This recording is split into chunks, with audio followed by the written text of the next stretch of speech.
Saudara-saudara, Tuhan Yesus pernah memberikan cerita, gambaran atau metafora tentang panggilan keselamatan. Yakni, ada seorang yang mengadakan pesta yang besar dan mengundang banyak orang. Tetapi ada 3 orang yang memiliki respon yang berbeda sehingga mereka tidak mau menghadiri undangan pesta tersebut. Yang pertama berkata, dia baru saja membeli sebidang tanah, dia ingin pergi melihatnya, maka dia minta dimaafkan. Yang kedua berkata, dia baru saja membeli 5 pasang lembu kebiri, dia ingin pergi mencobanya, dia minta dimaafkan. Yang ketiga berkata, dia baru saja kawin sehingga dia minta dimaafkan karena tidak bisa menghadiri pesta tersebut. Saudara-saudara, kemungkinan besar pesta ini diadakan pada malam hari. Berarti mustahil sekali orang yang baru saja membeli sebidang tanah pergi melihatnya di malam hari. Yang kedua, pesta ini diadakan pada malam hari sehingga orang yang baru saja membeli 5 pasang lembu kebiri ini mencobanya pada waktu malam. Kemudian yang ketiga, seorang yang baru saja kawin menurut hukum Yahudi, dia dibebaskan dari segala aktivitas-aktivitasnya. Saudara-saudara, akhirnya sang pemilik pesta ini berkata kepada hambanya, pergilah ke jalan-jalan ke lorong kota dan panggillah orang-orang yang tidak diundang, yakni orang-orang miskin, orang-orang buta, orang-orang lumpuh, dan orang-orang yang tidak bisa membalas apa yang diperbuat oleh sang pemilik pesta tersebut.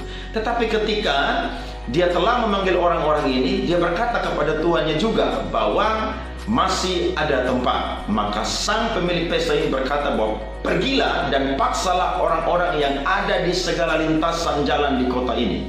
Paksalah mereka sebab rumahku harus penuh. Saudara-saudara, Tuhan mau supaya saya dan saudara dan semua umat manusia ini diselamatkan. Tetapi kadang-kadang manusia memiliki 1001 macam alasan menolak panggilan keselamatan Tuhan.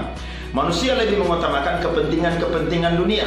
Ketika diajak untuk bertobat, menerima Kristus sebagai Tuhan dan Juru Selamat, dia berkata bahwa dia masih muda, nanti sudah tua baru menerima Kristus sebagai Tuhan dan Juru Selamat. Ketika diajak untuk melayani Tuhan, dia berkata sangat sibuk dalam pekerjaannya sehingga tidak punya waktu untuk melayani Tuhan. Ada begitu banyak macam alasan yang diutarakan oleh manusia. Tetapi saudara-saudara, ingatlah bahwa kesempatan yang diberikan oleh Tuhan kadang-kadang tidak datang 2 kali. Maka sang pemilik pesta ini berkata bahwa tidak ada orang-orang yang telah diundang itu yang akan menikmati jamuanku. Pribadi ini merupakan gambaran dari satu orang namanya Tuhan Yesus Kristus. Kristus datang ke dunia untuk menyelamatkan semua orang, tetapi hanya orang yang mau percayalah yang akan hidup bersama dengan dia di sorga. Ada seorang teolog yang bernama Warren Wiersbe, dia pernah berkata, neraka tidak diciptakan untuk manusia, tetapi manusialah yang mengirim dirinya sendiri untuk ada di neraka. Itu sebabnya, ayo terima panggilan keselamatan Tuhan.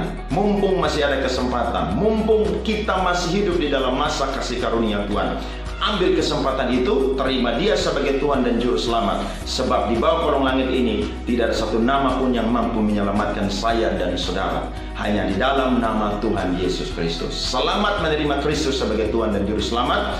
Hidup saya dan saudara akan diubahkan. Bahkan Kristus akan memiliki kita, kita akan memiliki Kristus selama-lamanya dan hidup bersama dengan dia di sorga, di langit dan bumi yang baru nanti. Amin.